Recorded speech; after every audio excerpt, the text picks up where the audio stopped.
Hello my students, welcome to academy classes. आज का हमारा टॉपिक है फेडरल एंड यूनिटरी, संघात्मक एवं एकात्मक। इसके बारे में हम डिटेल में पढ़ने जा रहे हैं। ये हमारा क्लास थर्ड है। मैं आपका प्रवीण सर। आइए हम फेडरल यूनिटरी के बारे में स्टडी करते हैं। देखिए, अगर आपको मेरे बारे में पढ़ना है तो ये कुछ मेरे बारे में डिटेल्स दी हुई हैं। इसके अलावा आपको टेलीग्राम ज्वाइन करना है, मस्ट है। सारा डॉक्यूमेंट्स टेलीग्राम पे अपलोड होता है। इसके अलावा यदि आप मेरे से कनेक्ट होना चाहते हैं तो हो सकते हैं। खैर, अब हम अपना क्लास स्टार्ट करते हैं। देखिए बच्चों, हमें पढ़ना है फेडरल वर्सेस यूनिटरी, संघात्मक एवं एकात्मक। इसके बारे में हम डिटेल में पढ़ेंगे और समझेंगे। मैं आपको बताया था कि प्रीवियस क्लास में, पॉलिटी के प्रीवियस क्लास में मैंने आपको डिस्कशन किए थे फीचर्स ऑफ कॉन्स्टिट्यूशन, संविधान की विशेषताएं। उसमें मैंने कई सारी चीज़ें बताए थे। उसमें मैंने सबसे पहले बेसिक फीचर्स डिस्कस किया था। बेसिक फीचर्स में मैंने आपको एग्जीक्यूटिव, लेजिस्लेटिव और जुडिशरी, जिन बच्चों ने प्रीवियस वीडियोस नहीं देखे हैं जाके वो तुरंत देखें, बहुत ज़रूरी है, क्योंकि उससे कॉन्सेप्ट बिल्डअप होगा। फिर उसके बाद मैंने आपको बताया था सेपरेशन ऑफ पावर, शक्तियों का विभाजन। सेपरेशन ऑफ पावर किसके किसके बीच में? एग्जीक्यूटिव, लेजिस्लेटिव और जुडिशरी के बीच में। फिर मैंने आपसे डिस्कशन किया था written constitution versus unwritten constitution, लिखित संविधान और अलिखित संविधान, ये भी डिस्कस किया है। फिर उसके बाद मैंने आपसे बताया है मेजॉरिटी, बहुमत। और बहुमत मैंने आपको 4 प्रकार के बताए हैं। 4 प्रकार के मैंने आपको मेजॉरिटी बताए हैं। कौन कौन से? Simple majority, effective majority, absolute majority और स्पेशल मेजॉरिटी। ये सारा चीज़ें हमारा हो गया है। अब हमारा फीचर्स ऑफ कॉन्स्टिट्यूशन, संविधान की विशेषताएं में हमारा ये लास्ट टॉपिक है, जो है फेडरल वर्सेस यूनिटरी, संघात्मक वर्सेस एकात्मक। अब हमें ये डिटेल में समझना है, ठीक है। देखो भाई, संघात्मक वर्सेस एकात्मक, ये हमें समझना है। ये है हमारी सेंट्रल गवर्नमेंट, ये है हमारी सेंट्रल गवर्नमेंट, और ये है हमारी स्टेट गवर्नमेंट, ये भी है स्टेट गवर्नमेंट। तो यहाँ पे सेंट्रल गवर्नमेंट देख सकते हो सिर्फ एक है, और स्टेट गवर्नमेंट यहाँ पे कई सारी हैं, ठीक है। फेडरल, फेडरल का मतलब क्या होता है? फेडरल संघात्मक, फेडरल मतलब वो होता है कि यहाँ पे 2 तरीके की सरकार है। 2 तरीके सरकार है, एक है केंद्र सरकार, एक है सेंट्रल गवर्नमेंट, और एक है राज्य सरकार, वो है स्टेट गवर्नमेंट। यहाँ पे देखो, मैं बताने क्या चाहता हूँ, ध्यान से समझना। फेडरल में 2 तरीके की सरकार है, एक है सेंट्रल गवर्नमेंट और दूसरी है स्टेट गवर्नमेंट, दूसरी है स्टेट गवर्नमेंट। ये जो स्टेट गवर्नमेंट है आप देख सकते हो कई सारी हैं, और सेंट्रल गवर्नमेंट सिर्फ एक ही है, केंद्र सरकार तो सिर्फ एक ही होती है। तो फेडरल फीचर यदि है तो यहाँ पे हर चीज इनका अलग अलग होगा। फेडरल फीचर में सेंट्रल गवर्नमेंट और स्टेट गवर्नमेंट के बीच में स्ट्रिक्ट डिवीजन होगा, याद रखना, बिल्कुल दोनों में बंटवारा होगा। यह है सेंट्रल गवर्नमेंट, यह है स्टेट गवर्नमेंट। दोनों के अपने अपने कॉन्स्टिट्यूशन होंगे, दोनों के अपने अपने फ्लैग होंगे, दोनों के अपनी अपनी सिटीजनशिप होगी, नागरिकता होगी। यानी कि जो कंट्री फेडरल है वहाँ पे 2 तरीके की सरकार तो होंगी, सेंट्रल गवर्नमेंट, स्टेट गवर्नमेंट तो होंगी, लेकिन दोनों में बिल्कुल अलग अलग होगा, दोनों बिल्कुल अलग अलग होंगे। इनके पावर अलग, इनके पावर अलग, इनका कॉन्स्टिट्यूशन अलग, इनका कॉन्स्टिट्यूशन अलग, इनकी नागरिकता, सिटीजनशिप अलग, इनकी सिटीजनशिप अलग, इनके फ्लैग अलग, इनके झंडे अलग। यानी कि सेंट्रल गवर्नमेंट और स्टेट गवर्नमेंट बिल्कुल एक तरीके से एक कंट्री की तरह बिहेव करेंगे। दोनों भले से दोनों एक ही देश में रह रहे हैं, लेकिन दोनों एक कंट्री की तरह बिहेव करेंगी। उनकी जो गवर्नमेंट है कंट्री की तरह बिहेव करेंगी। ये हो गया फेडरल के फीचर्स। वैसे ही यूनिटरी। अब यूनिटरी क्या होता है? देखो, यूनिटरी में क्या होता है कि यहाँ जो सेंट्रल गवर्नमेंट है और यहाँ जो स्टेट गवर्नमेंट है, सेंट्रल गवर्नमेंट बहुत ज़्यादा मजबूत होगी, सेंट्रल गवर्नमेंट के पास सारी शक्तियाँ होंगी। यहाँ पे पूरे देश में स्टेट गवर्नमेंट हो भी सकती है, नहीं भी हो सकती है। यदि स्टेट गवर्नमेंट होगी भी तो वो सेंट्रल गवर्नमेंट के एडवाइस पे काम करेगी। सेंट्रल गवर्नमेंट जो चाहेगा स्टेट गवर्नमेंट को वैसा करना पड़ेगा। यहाँ पे पावर का डिवीजन नहीं है, ताकत का बंटवारा यहाँ पे नहीं है, याद रखना है। यहाँ पे जो सेंट्रल गवर्नमेंट होगी और यहाँ पे जो स्टेट गवर्नमेंट होगी, चाहे भले से 2 गवर्नमेंट है, लेकिन यहाँ पे single constitution, single flag, single citizenship, हर चीज सिंगल होगा। ये चीज आपको समझना है। अब ये जो फेडरल है और ये जो यूनिटरी है, फेडरल मतलब क्या हो गया? कौन सा देश आ गया फेडरल में? फेडरल में आ गया यूएसए, अमेरिका। अमेरिका में ऐसा ही होता है, वहाँ पे डुअल सिटीजनशिप है।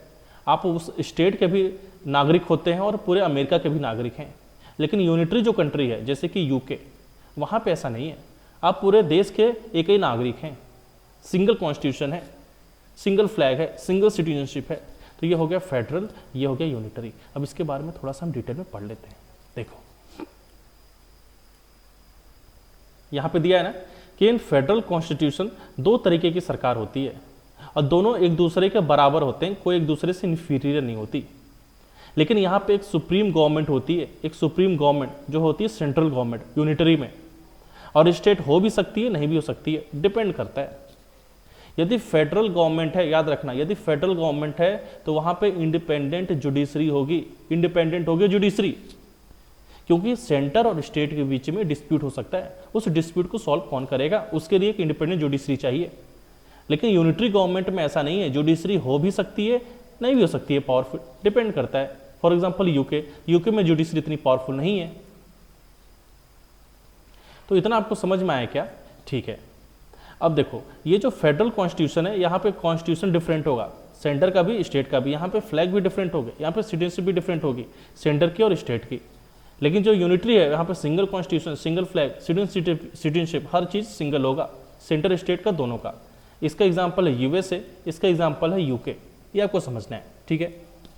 अब मैं आपसे पूछता हूँ, चलो भाई इतना समझ में आया कि फेडरल क्या होता है, दो फॉर्म ऑफ गवर्नमेंट है, दोनों बराबर है। यूनिटरी क्या होता है, एक ही सुप्रीम गवर्नमेंट है, वही डिसाइड करती क्या करना है क्या नहीं करना है। हमारा जो इंडिया है, हमारा जो भारत है, वो क्या है? क्या वो फेडरल है या फिर यूनिटरी है? तो मैं आपको बता दूं, हमारा जो भारत है वो दोनों है, वो फेडरल भी है और यूनिटरी भी है, वो संघात्मक भी है और वो एकात्मक भी है, याद रखना। लेकिन हमारा जो कंट्री है वो फेडरल कम है, वो संघात्मक कम है, लेकिन एकात्मक ज़्यादा है। यूनिटरी बाइसनेस ज़्यादा है हमारे देश में, यानी कि हमारी जो सेंट्रल गवर्नमेंट है ज़्यादा मजबूत है और जो हमारी स्टेट गवर्नमेंट है वो उतनी मजबूत नहीं है। माना हमारा देश फेडरल है, हमारा देश संघात्मक है, हमारी कंट्री फेडरल तो है लेकिन यूनिटरी ज़्यादा है, याद रखना। फेडरल कम है, यूनिटरी ज़्यादा है, ये चीज़ आपको समझना है। और हमारे कॉन्स्टिट्यूशन में कहीं भी फेडरल जिक्र नहीं है। उसको क्या बोला गया है हमारे कॉन्स्टिट्यूशन को? हमारे कॉन्स्टिट्यूशन को B.R. अम्बेडकर जी ने बोला था यूनियन ऑफ स्टेट, याद रखना, राज्यों का संघ। हमने कभी ना यूनिटरी बोला है ना फेडरल बोला है, हमने बोला है यूनियन ऑफ स्टेट। ये आर्टिकल 1 में मेंशन्ड है कि हमारा जो कंट्री है वो है यूनियन ऑफ स्टेट, उसे कहते हैं राज्यों का संघ। दूसरी भाषा में उसे कहते हैं क्वासी फेडरल। क्वासी मतलब थोड़ा सा फेडरल, क्वासी फेडरल, थोड़ा सा फेडरल, ज़्यादा यूनिटरी है, ज़्यादा यूनिटरी है। इतना आपको समझ में आया क्या कि हमारी कंट्री क्या है? अब मैंने आपको बोला कि हमारा जो देश है, हमारा जो कंट्री है वो फेडरल भी है, यूनिटरी भी है। अब आपको समझना पड़ेगा ना कि फेडरल क्या फीचर है हमारे कंट्री की और यूनिटरी क्या फीचर है। तो बताओ हमारा जो देश है वो फेडरल कैसे है, उसके बारे में हम थोड़ा सा डिस्कशन कर लेते हैं। ठीक है। देखो सबसे पहले हमारे कंट्री को फेडरल जो बनाता है वो है रिटन कॉन्स्टिट्यूशन, हमारे देश का लिखित संविधान है। कोई भी देश, कोई भी कंट्री यदि फेडरल है तो ये कंपलसरी है, वहाँ पर रिटन कॉन्स्टिट्यूशन होगा। संविधान कॉन्स्टिट्यूशन में लिखा होगा कि भाई साहब सेंट्रल गवर्नमेंट ये आपकी पावर है, स्टेट गवर्नमेंट ये आपकी पावर है, आप दोनों की पावर अलग अलग है, ये कॉन्स्टिट्यूशन में मेंशन्ड होगा। इसलिए वो रिटन कॉन्स्टिट्यूशन होना चाहिए। ये तो सबसे पहला प्री कंडीशन है जो आपको समझना है। ठीक है। दूसरी बात क्या है? दूसरा है डिवीज़न ऑफ पावर, यानी कि जो सेंट्रल गवर्नमेंट है और जो स्टेट गवर्नमेंट है वहाँ पे जो पावर है दोनों का बटा हुआ है, अलग अलग है। ये चीज़ हमें कहाँ नज़र में आती है? ये चीज़ हमें नज़र आती है शेड्यूल 7 में। आपको पता है ना शेड्यूल्स हैं, टोटल 12 शेड्यूल हैं, ये मैं पढ़ाऊँगा आपको। तो ये जो शेड्यूल 7 है, जो 7वीं अनुसूची है, उसमें केंद्र सरकार, उसमें राज्य सरकार और उसमें समवर्ती की, यानी कि इसमें 3 सूचियाँ, 3 लिस्ट बनाई गई हैं जिसे कहते हैं यूनियन लिस्ट, स्टेट लिस्ट और कंकरेंट लिस्ट। ये जो यूनियन लिस्ट है इसमें 100 विषय हैं, 100 सब्जेक्ट हैं। ये जो स्टेट लिस्ट है इसमें 61 सब्जेक्ट हैं और जो इसमें कंकरेंट लिस्ट है इसमें 52 सब्जेक्ट है, याद करना है आपको। ठीक है। अब देखिए, अब ये जो यूनियन लिस्ट है 100 सब्जेक्ट, यानी कि इसमें 100 सब्जेक्ट्स पे पार्लियामेंट लॉ बना सकती है, केंद्र सरकार कानून बना सकती है। उसी तरीके से स्टेट लिस्ट है, राज्य सूची है, इसमें 61 सब्जेक्ट हैं जिस पे राज्य सरकार कानून बना सकती है, लॉ बना सकती है, स्टेट असेंबली विधानसभा लॉ बना सकती है। और यह कंकरेंट लिस्ट समवर्ती सूची, इसमें केंद्र सरकार और राज्य सरकार दोनों लॉ बना सकते हैं। अब मैं आपको थोड़ा एग्जांपल से समझाता हूँ। देखिए यूनियन लिस्ट का मतलब क्या होता है, यूनियन लिस्ट में कौन कौन से आती है, जैसे कि हो गई बैंक, बैंक के लिए जैसे कि इलाहाबाद बैंक हो गई, अब तो वो मर्ज हो गई, इंडियन बैंक बन गई। यदि इंडियन बैंक यदि यूपी में है तो उसका फंक्शन यूपी में हो, चाहे एमपी में हो, चाहे महाराष्ट्र में हो, चाहे हिमाचल में हो, चाहे पंजाब में हो, किसी भी राज्य में हो, उनका फंक्शनिंग एक जैसा होगा। यदि है रेलवे तो रेलवे भी आती है यूनियन लिस्ट में, तो उसका जो फंक्शनिंग है वो ऑल ओवर इंडिया में एक जैसा होगा। इसका मतलब क्या हुआ, इसका मतलब ये हुआ कि जिसमें पार्लियामेंट लॉ बनाती है उसके लॉ यूनिफॉर्म होते हैं। ऐसा लॉ जो नेशनल पूरे कंट्री पे इम्पैक्ट करता है उस पर पार्लियामेंट लॉ बनाती है। एग्जाम्पल यूपीएससी हो गया, एसएससी हो गया, रेलवे हो गया, टेलीकॉम हो गया, डिफेंस हो गया, कम्युनिकेशन हो गया, करेंसी हो गई, इन सारी चीज़ों पे यूनियन लिस्ट, इस पे केंद्र सरकार कानून बनाती है। कुछ है स्टेट लिस्ट, स्टेट लिस्ट पे राज्य सरकार कानून बनाती है। फॉर एग्जांपल जमीन, लैंड के ऊपर कैसा कानून बनना चाहिए ये डिसाइड करती है स्टेट। एग्रीकल्चर, खेती, इसके ऊपर कैसा कानून बनना चाहिए ये डिसाइड करती है स्टेट। लॉ एंड ऑर्डर, कानून की व्यवस्था, ये डिसाइड करती है स्टेट। पुलिस, ये जो पुलिस है ये सब्जेक्ट होता है स्टेट के अंडर में आता है। पुलिस जो है एक स्टेट के पुलिस होती है, UP police, MP police, Himachal Pradesh police. तो ये चीज़ आपको समझना है। तो कुछ चीज़ें हैं जिस पे केंद्र सरकार कानून बनाती है, कुछ चीज़ें हैं जिस पे राज्य सरकार कानून बनाती है, लेकिन कुछ ऐसी चीज़ें होती हैं जिस पे केंद्र सरकार और राज्य सरकार दोनों कानून बनाते हैं। फॉर एग्जाम्पल मान लीजिए हो गया एजुकेशन, शिक्षा। अब ये जो एजुकेशन है इस पे सीबीएसई बोर्ड भी है, यूपी बोर्ड भी है, एमपी बोर्ड भी है, यानी कि केंद्र सरकार की भी एक बोर्ड है और राज्य सरकार की भी एक बोर्ड है, यानी कि यहाँ पे दोनों कानून बना सकते हैं। आपको एक चीज़ समझना है कि यदि केंद्र सरकार और राज्य सरकार के बीच में कभी क्लैश आता है, कभी डिस्प्यूट आता है, विवाद आता है कि भाई साहब मैं कानून बनाऊंगा, तो इसमें हमेशा केंद्र सरकार की जीत होती है, हमेशा केंद्र सरकार कानून बनाएगी। इसको दूसरी भाषा में बताऊं, अगर यूनियन लिस्ट और स्टेट लिस्ट में कभी कंफ्यूजन आ जाता है या फिर कभी कंकरेंट लिस्ट में कभी कंफ्यूजन आ गया कि सेंटर लॉ बना रही है कि स्टेट लॉ बनाएगी, तो हमेशा सेंटर को प्रायोरिटी दिया जाएगा, सेंटर ही कंकरेंट लिस्ट में लॉ बनाएगी। इतना आपको समझ में आया क्या? ठीक है, सेंटर को यानी कि थोड़ा सा ज़्यादा पावर है। ये सारी चीज़ें दिखा रही हैं कि हमारी कंट्री जो है वो फेडरल तो है लेकिन थोड़ा सा कम फेडरल है। खैर, ये फेडरल के फीचर्स हैं क्योंकि पावर बटी हुई है, केंद्र सरकार की अलग ताकत है, राज्य सरकार की अलग ताकत है। एक और लिस्ट होती है रेसिड्यूरी लिस्ट, याद रखना रेसिड्यूरी लिस्ट। ये जो रेसिड्यूरी लिस्ट होती है इसमें ऐसे सब्जेक्ट्स होते हैं जो अभी भी सब्जेक्ट्स डिफाइंड नहीं है, हमें पता नहीं है कौन से सब्जेक्ट्स हैं। अगर अचानक कोई नया चीज़ आ जाता है और हमें पता नहीं है उसको कैसे टैकल किया जाए तो उसे सेंट्रल गवर्नमेंट ही टैकल करती है। फॉर एग्जाम्पल एलियन, आपको पता है ना एलियन होते हैं, मुझे नहीं पता एलियन होते हैं कि नहीं होते हैं। खैर, ये जो एलियन है, यदि एलियन अगर हमारे कंट्री में आके विजिट करता है, मान लो दिल्ली में आके उतरता है एलियन दूसरे कंट्री से, दूसरे प्लेनेट से हमारे दिल्ली में आके उतरा है, तो उसे सेंट्रल गवर्नमेंट पकड़ेगी या फिर उसे स्टेट की गवर्नमेंट पकड़ेगी। चलो मान लो दिल्ली, तो दिल्ली पुलिस में आती है, सेंटर में आती है। मैं यूपी में लेता हूँ नाम, राजस्थान का लेता हूँ क्योंकि वहाँ कांग्रेस की गवर्नमेंट है। देखो, यदि राजस्थान में मान लो एलियन आके उतरता है तो उसे राजस्थान की पुलिस पकड़ेगी या फिर हमारी जो केंद्र की पुलिस है सीआरपीएफ है वो जाके पकड़ेगी। इसमें तो कन्फ्यूज़न हो जाएगा क्योंकि ऐसा कोई लिस्ट किसी में मेंशन ही नहीं है, ना यूनियन में है, ना स्टेट में है, ना कंकरेंट में है, कौन लॉ बनाएगा? तो उसमें सेंटर आती है, सेंटर के पास पावर है फिर लॉ बनाने का। यानी कि जो सब्जेक्ट रेसिड्यूरी लिस्ट में मेंशन्ड है, यानी कि जो सब्जेक्ट है ही नहीं, एग्जिस्ट ही नहीं कर रहा, उसे रेसिड्यूरी लिस्ट कहते हैं और उसमें सेंटर ही लॉ बनाती है। फिर सेंटर डिसाइड करेगी कि हाँ भाई एलियन जो है अब स्टेट लिस्ट में आना चाहिए, वो किसी न किसी राज्य में ही आएगी तो राज्य सरकार ही पकड़े उसे। तो आपको इतना समझ में आया क्या? चलो ठीक है। रिटन कॉन्स्टिट्यूशन का अलग और फेडरल, अगर फेडरल है, फेडरल संघात्मक है, तो उसके और क्या फीचर्स हैं कि हमारी इंडिया कैसे फेडरल है? तो हमारे इंडिया में इंडिपेंडेंट जुडिशरी है, याद रखना इंडिपेंडेंट जुडिशरी है। किसी भी डिस्प्यूट्स को रिजॉल्व करने के लिए इंडिपेंडेंट जुडिशरी है। हम इसे तभी रिजॉल्व कर पाएंगे जब हमारी जुडिशरी जो है मजबूत होगी, ताकतवर होगी, अदरवाइज हम रिजॉल्व नहीं कर पाएंगे। तो हमारे इंडिया का ये भी फीचर है, फेडरल फीचर ये भी है। उसके बाद है आर्टिकल 368, याद रखना आर्टिकल 368। आर्टिकल 368 होता है कॉन्स्टिट्यूशनल अमेंडमेंट, संविधान संशोधन। अब ये जो आर्टिकल 368 है, इसके तहत संविधान में संशोधन किया जाता है। अब देखो इसमें भी कुछ फेडरल फीचर्स हैं। क्या है?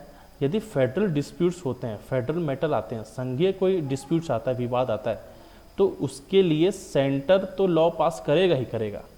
स्टेट 50% स्टेट का भी कंसेंट चाहिए होगा, 50% स्टेट से ज़्यादा। फॉर एग्जांपल 28 स्टेट हैं, यानी कि 14 स्टेट्स का परमिशन चाहिए होगा। यदि 14 स्टेट्स परमिट कर देते हैं तब जाके वो लॉ पास होगा। फॉर एग्जांपल जीएसटी, जब जीएसटी को पास करना था तो इसमें सेंटर और स्टेट दोनों ने लॉ पास किया था, तब जाके लॉ पास हुआ था। तो ये सारी चीज़ें दिखा रही हैं कि हमारी कंट्री क्या है, फेडरल है। इतना आपको समझ में आया क्या? अब हम देखते हैं कि हमारा जो कंट्री है वो यूनिटरी कैसे है, हाउ इंडिया इज यूनिटरी, कौन कौन से ऐसे फीचर्स हैं। देखो अब आपको ये समझना है। सबसे पहली बात कि इंडिया का जो है, सबसे बड़ी बात यह है कि स्टेट जो राज्य सरकार है उनका एक अपना कॉन्स्टिट्यूशन नहीं है, यानी कि वो सेपरेटेड नहीं है, सिंगल कॉन्स्टिट्यूशन है। यूनिटरी का सबसे पहला फीचर मैं आपको बताया था सिंगल कॉन्स्टिट्यूशन। हमारे इंडिया में है सिंगल सिटीजनशिप, ये भी है।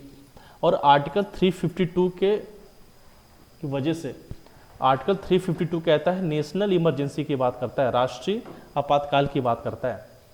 नेशनल इमरजेंसी के समय जो हमारी केंद्र सरकार है वो बहुत ज़्यादा मजबूत हो जाती है, और जो पावर का बंटवारा है सेंटर और स्टेट के बीच में वो ख़त्म हो जाता है। अब सारा का सारा जो शक्ति है, सारा पावर सेंटर के पास चला जाता है।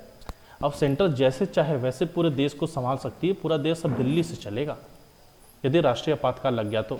ये सारी चीज़ें क्या दिखा रही है? ये दिखा रही है कि हमारी कंट्री क्या है, यूनिटरी है। फेडरल कम है, यूनिटरी ज़्यादा है। खैर अब मैं आपको बताऊं, इतना मैं आपको समझ में आ गया कि फेडरल क्या होता है और यूनिटरी क्या होता है।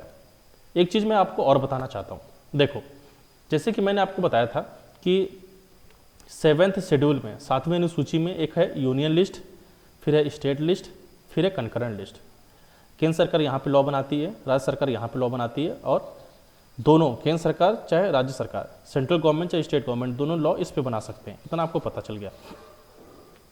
5 ऐसे कंडीशंस हैं, 5 ऐसे शर्त हैं जिसमें केंद्र सरकार स्टेट में भी लॉ बना सकती है। ध्यान से सुनना, केंद्र सरकार सिर्फ इस पे लॉ बनाती है, राज्य सरकार सिर्फ इस पे लॉ बनाती है, लेकिन ऐसा 5 कंडीशन आ जाता है जिसमें केंद्र सरकार स्टेट के सब्जेक्ट्स पे भी लॉ बना सकती है। ये चीज़ मैं बता रहा हूँ आपको। तो वो कंडीशन कौन कौन से हैं? सबसे पहले है आर्टिकल 249, याद रखना आर्टिकल 249।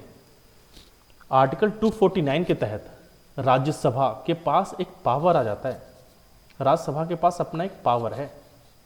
यदि राज्यसभा एक रेजोल्यूशन पास करता है, स्पेशल मेजॉरिटी से राज्यसभा यदि रेजोल्यूशन पास करती है नेशनल इंटरेस्ट में, राष्ट्रीय हित में, तो उसके बाद पार्लियामेंट के पास ये पावर आ जाता है कि वो स्टेट के लिस्ट में, राज्य सूची में कानून बनाए, और वो बना सकती है। यानी कि 249 राज्यसभा को ये पावर देता है कि वो ऑथराइज कर दे पार्लियामेंट को कि पार्लियामेंट जो है स्टेट लिस्ट में कानून बनाए। यानी कि सेंट्रल गवर्नमेंट जो है अब राज्य सूची में कानून बना सकती है। किसके तहत? आर्टिकल 249 के तहत। ये आपको याद करना है, ठीक है। चलो आगे देखते हैं। फिर है आर्टिकल 250, आर्टिकल 250। जैसे कि आपको पता है कि आर्टिकल 352 क्या कहता है? ये आर्टिकल 352 कहता है नेशनल इमरजेंसी, राष्ट्रीय आपातकाल, लेकिन ये उसका कंडीशन बताता है कि यदि राष्ट्रीय आपातकाल लग गया 352 के तहत, तो उस समय संसद के पास, पार्लियामेंट के पास एक कंकरेंट पावर आ जाती है। यदि राज्य सरकार है, राज्य सरकार तो जाएगी नहीं क्योंकि राष्ट्रीय आपातकाल लगा है, तो राज्य सरकार यानी स्टेट गवर्नमेंट तो है, तो स्टेट गवर्नमेंट लॉ बना रही है, लेकिन सेंट्रल गवर्नमेंट भी लॉ बनाएगी। दोनों के पास कंकरेंट पावर आ जाता है, यानी कि दोनों साथ में लॉ बना सकते हैं, कानून बना सकते हैं, क्योंकि देश की सवाल है, देश को संभालना है हमें। इतना आपको समझ में आया क्या?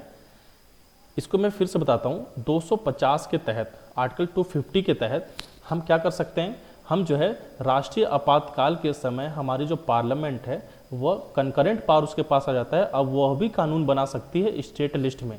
राज्य सरकार तो बनाती ही रहेगी, पार्लियामेंट भी बनाएगी। इसको हम डिटेल में पढ़ेंगे जब मैं आपको इमरजेंसी बताऊंगा। तो यह हो गया हमारा दूसरा कंडीशन।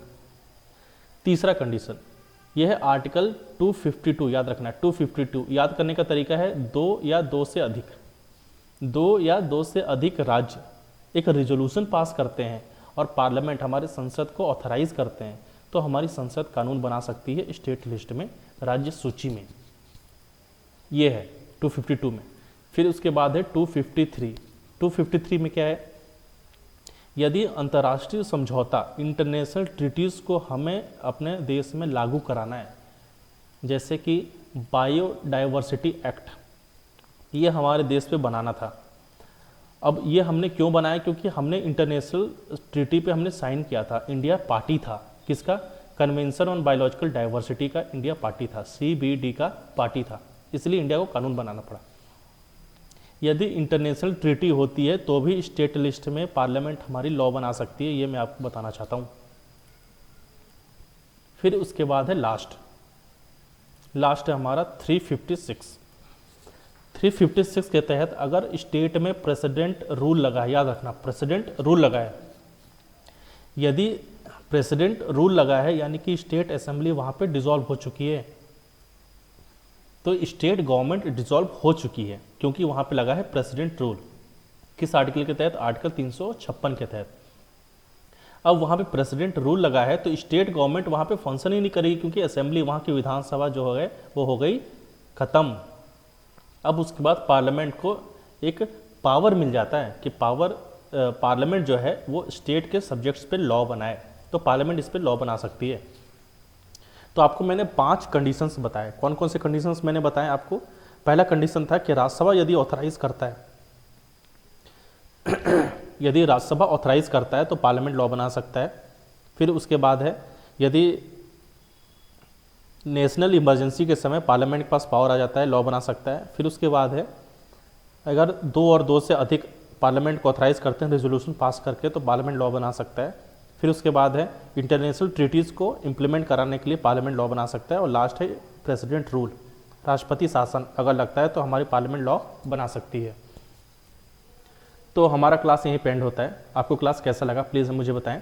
और ये सारा जो मैं आपको पढ़ाया हूँ ये हमारा क्लास 3rd है, और ये जो वीडियो मैं आपके लिए बना रहा हूँ ये बहुत ही डिटेल में पढ़ा रहा हूँ, तो आपको कोई भी डाउट है तो मेरे से आप पूछ सकते हैं, ठीक है। चलिए हम क्लास को यहीं पे एंड करते हैं। Okay, thank you so much.